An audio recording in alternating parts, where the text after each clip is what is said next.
Suman Guru education YouTube ఛానల్కి స్వాగతం. Dear friends and followers, నేను మీ తెలుగు సుమన్ సార్ని. మీరు చూస్తున్నారు Suman Guru education YouTube channel. Telugu methodology, Andhra Pradesh TET cum DSC, Telangana TET cum DSC వీటికి ఉపయోగపడే విధంగా తెలుగు మెథడాలజీ నుంచి ప్రాక్టీస్ బిట్స్ని మీకు అందిస్తున్నాను. ఇది సెకండ్ వీడియో. నిన్న మొదటి వీడియో మీ ముందుకు వచ్చింది. ఇది పార్ట్ 2 సెకండ్ వీడియో. ఇది ముందుగా వీడియోకి ఒక లైక్ ఇచ్చి టెస్ట్లోకి వెళ్ళిపోదాం. దయచేసి అందరూ కూడా ఒక లైక్ ఇవ్వండి. ఇక మనం డైరెక్ట్గా టెస్ట్లోకి వెళ్ళిపోదాం. నిన్నటి వీడియోలో మనం 20 బిట్లు ప్రాక్టీస్ చేయడం జరిగింది. వాటి జవాబులు డిస్క్రిప్షన్లోను అలాగే కామెంట్ బాక్స్లోను ప్రొవైడ్ చేశాను, వెళ్ళి చూడొచ్చు మీరు. తెలుగు మెథడాలజీ ప్రాక్టీస్ టెస్ట్ 1, ఇందులో భాగంగా మొత్తం 60 బిట్లు ఉంటాయి. మొదటి ప్రాక్టీస్ టెస్టు 60 బిట్లతో మీ ముందుకి తీసుకువచ్చాను. అందులో 20 బిట్లు నిన్న పూర్తయ్యాయి. 21వ బిట్ నుంచి 40వ బిట్ వరకు మరో 20 బిట్లు ఈ వీడియోలో మీరు చూస్తారు. మరో 20 బిట్లు నెక్స్ట్ వీడియోలో చూస్తారు. 60 బిట్లు పూర్తయితే ఒక ప్రాక్టీస్ టెస్ట్ అనేది ముగుస్తుంది. అయితే ఇప్పుడు మనం 21వ బిట్ నుంచి మరో 20 బిట్లని ఇప్పుడు మనం చూసేద్దాం. ఫాలోవర్స్ కోరిక మేరకు ప్రశ్న దగ్గర జవాబు, ప్రశ్న వెంటనే జవాబు అందించేస్తున్నాను.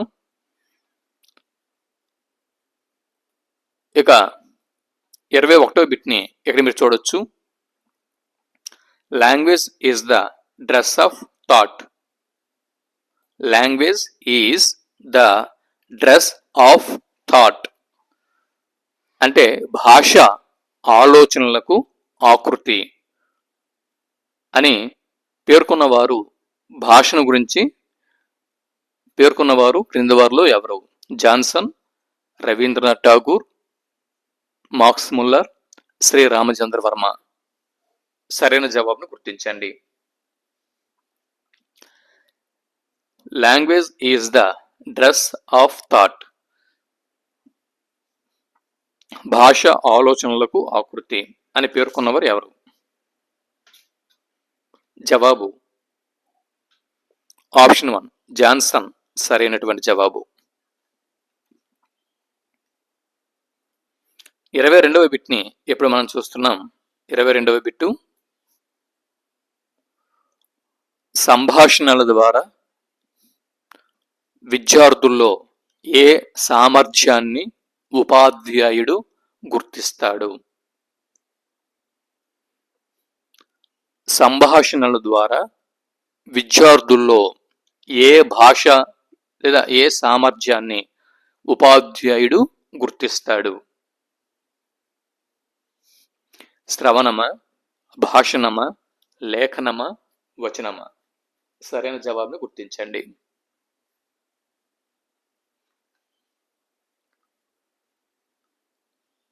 జవాబు చెప్పేస్తున్నా. భాషణం సరైనటువంటి జవాబు. 23వ బిట్టు మొదటగా నెమ్మదిగా మొదలుపెట్టి పోను పోను వేగం ఎక్కువ చేసి చివర్లో అస్పష్టంగా అర్ధరహితంగా మాట్లాడటం. ఇది ఏ రకమైనటువంటి భాషా దోషం? వేగోచ్చారణ దోషమా, సమవేగ రాహిత్య దోషమా, సమస్వర రాహిత్య దోషమా, ధారాళంగా మాట్లాడలేకపోవటమా? వీటిలో సరైన ఆప్షన్ని గుర్తించండి.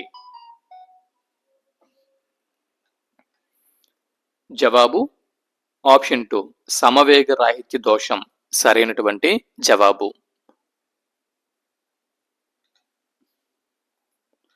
24వ బిట్ని ఇప్పుడు మనం చూస్తున్నాం. లోకాన్ని చూడటానికి కన్ను ఎంత అవసరమో లోక జ్ఞానాన్ని పొందటానికి ఇది అంత అవసరం. లేఖనం, శ్రవణం, భాషణం, పఠనం. సరైన ఆప్షన్ని ఎంచుకోండి.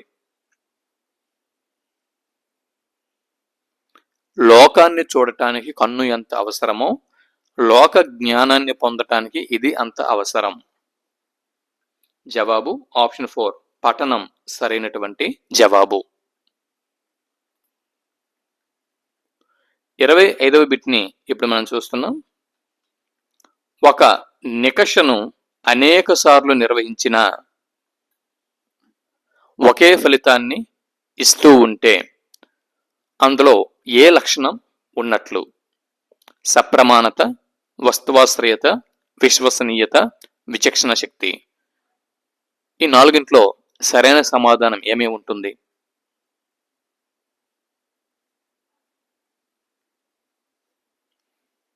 జవాబు ఆప్షన్ 3 విశ్వసనీయత సరైనటువంటి జవాబు. విశ్వసనీయత. 26వ బిట్ని ఇక్కడ మనం చూస్తున్నాం. Bit number 26. నిర్దిష్ట కాలానికి సంబంధించిన భాష స్వరూప స్వభావాలను వివరించే వ్యాకరణ భేదం క్రింది వాటిలో ఏది? నిర్దిష్ట కాలానికి సంబంధించిన భాష స్వరూప స్వభావాలను వివరించే వ్యాకరణ భేదం. చారిత్రాత్మక వ్యాకరణం, తులనాత్మక వ్యాకరణం, వర్ణనాత్మక వ్యాకరణం, రూపాత్మక వ్యాకరణం. వీటిలో సరైన ఆప్షన్ని గుర్తించండి.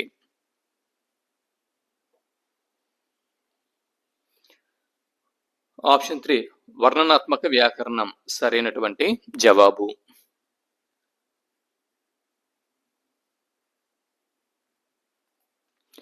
27వ బిట్ని ఇక్కడ మనం చూస్తున్నాం. 27వ బిట్టు భారతదేశంలో సూక్ష్మ బోధన నిర్వహణ వీరు సూచించిన నైపుణ్యాలను అనుసరించి సాగుతోంది. ప్రశ్న మరోసారి.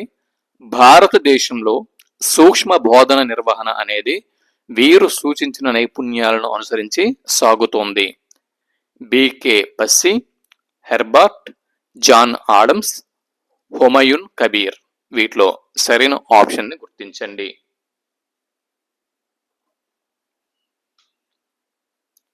బికే పస్సి సరైనటువంటి జవాబు. 28వ బిట్టు బిట్ నంబర్ 28. మన రాష్ట్రంలో పాఠశాల విద్యార్థుల కోసం పాఠ్యాంశాలను దూరదర్శన్ ద్వారా ప్రసారం చేస్తున్న సంస్థ క్రింది వాటిలో ఏది? మన రాష్ట్రంలో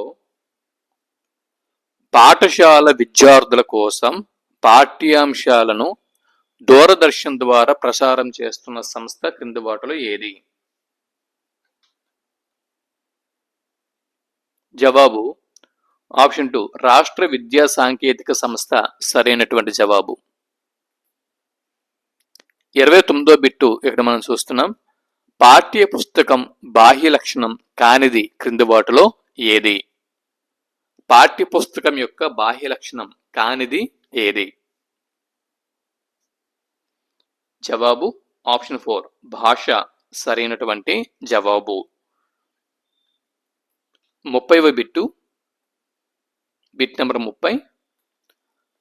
పాఠశాలలో విద్యార్థులకు కల్పించిన వ్యాసంగాలన్నీ కలిపితే అదే విద్యా ప్రణాళిక అని పేర్కొన్నవారు క్రింది వారిలో ఎవరు?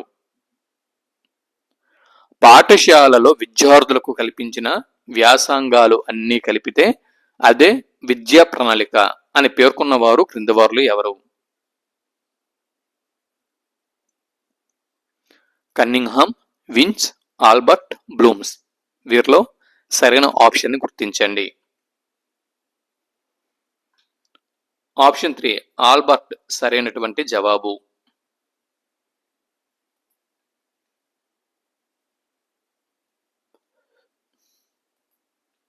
తర్వాత 31వ బిట్టు గాసట బీసటగా వివిధ విషయాలు చదవటం కంటే విషయం ఒక్కటే అయినా క్షుణ్ణంగా చదవటం మేలు అన్నది ఎవరు? గాసట బీసటగా వివిధ విషయాలు చదవటం కంటే విషయం ఒక్కటే అయినా క్షుణ్ణంగా చదవటం మేలు అన్నది ఎవరు?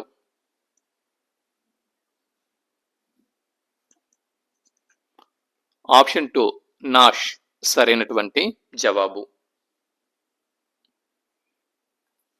32వ బిట్టు, రాసేటప్పుడు చేతి మణికట్టు ఎన్ని డిగ్రీల కోణంలో ఉండాలి? రాసేటప్పుడు చేతి మణికట్టు ఎన్ని డిగ్రీల కోణంలో ఉండాలి?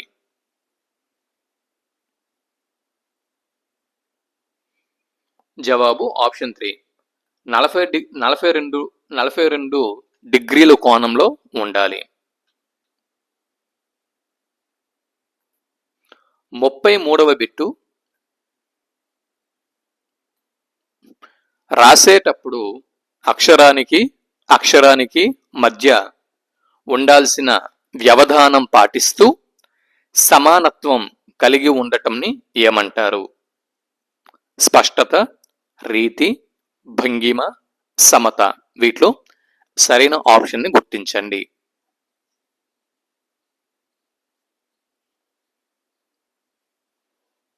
జవాబు ఆప్షన్ 4 సమత సరైనటువంటి జవాబు. 34వ బిట్ని ఇప్పుడు మనం చూస్తున్నాం. 34వ బిట్టు,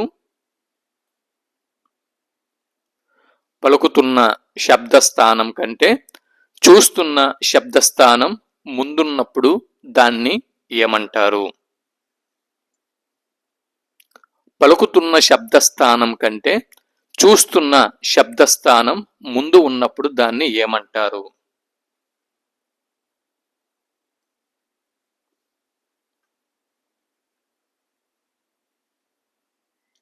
పురోగమన వాంగ్మయ నిమితి, తిరోగమన వాంగ్మయ నిమితి, ఉభయ వాంగ్మయ నిమితి, విశిష్ట వాంగ్మయ నిమితి.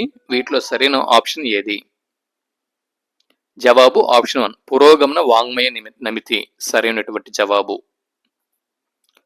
35వ బిట్టు ఇక్కడ మనం చూస్తున్నాం. లింపితి అనగా అర్థం ఏమిటి? వర్ణాలను పుయ్యటం, వర్ణమాల రాయటం, వర్ణాలను చదవటం, వర్ణాలను చూడటం. లింపితి అంటే ఏమిటి? ఆప్షన్ 1 వర్ణాలను పూయటం సరైనటువంటి జవాబు. 36వ బిట్టు ఇక్కడ మనం చూస్తున్నాం. వినేవారు స్పష్టంగా అనుసరించలేనంత వేగంగా మాట్లాడటం. వినేవారు స్పష్టంగా అనుసరించలేనంత వేగంగా మాట్లాడటంని ఏమంటారు?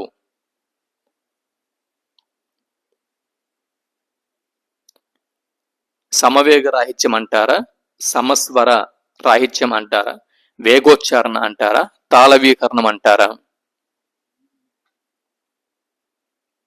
వేగోచ్చారణ అని చెప్పి అంటారు. 37వ బిట్ని ఇక్కడ మనం చూస్తున్నాం. ఒక ముఖ్యమైన ఉపన్యాసాన్ని విన్నప్పుడు దానిలో ముఖ్య ఉద్దేశాన్ని గ్రహించగలిగే శ్రవణ భేదం క్రింది వాటిలో ఏది? ఒక ముఖ్యమైన ఉపన్యాసాన్ని విన్నప్పుడు దానిలో ముఖ్య ఉద్దేశాన్ని గ్రహించగలిగే శ్రవణ భేదం క్రింది వాటిలో ఏది?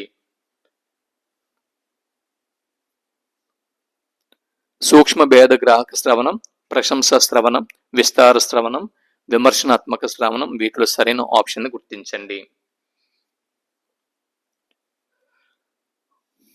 ఆప్షన్ 3 విస్తార శ్రవణం సరైనటువంటి జవాబు. 38వ బిట్టు, మానసిక చలనాత్మక రంగానికి చూడండి మానసిక చలనాత్మక రంగానికి చెందని బోధన లక్ష్యం క్రింది వాటిలో ఏది? మానసిక చలనాత్మక రంగానికి చెందని బోధన లక్ష్యం క్రింది వాటిలో ఏది? సహజీకరణమా, నియంత్రణ, అనువర్తన లేదా లక్షణీకరణం. వీటిలో సరైన ఆప్షన్ ఏది? ఆప్షన్ 4 లక్షణీకరణం సరైనటువంటి జవాబు.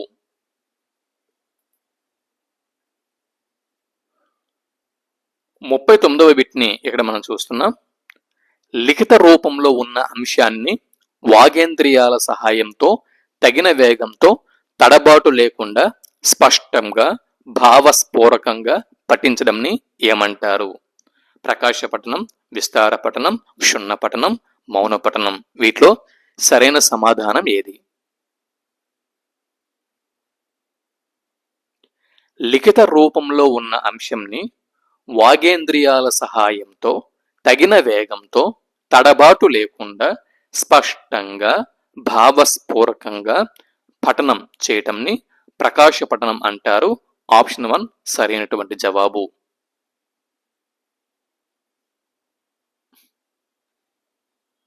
Bit number 40. బాహ్య పఠనం ద్వారా కానీ మౌన పఠనం ద్వారా కానీ స్థూల అభిప్రాయాలను గ్రహించగల పఠనం క్రింది వాటిలో ఏది?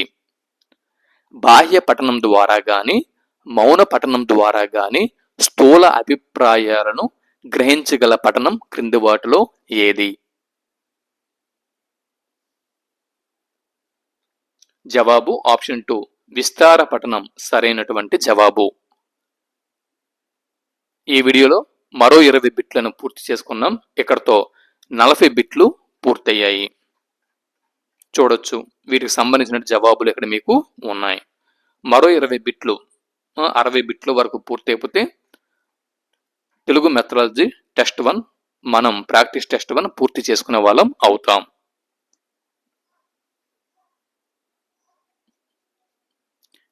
తెలుగు మెథడాలజీ మొదటి టెస్ట్ 2వ భాగం ఇప్పుడు మనం పూర్తి చేసుకోవడం జరిగింది. వీడియోని చివరి వరకు చూసిన వారందరికీ మనస్ఫూర్తిగా ధన్యవాదాన్ని తెలుపుకుంటూ ఇక్కడతో సెలవు తీసుకుంటున్నాను.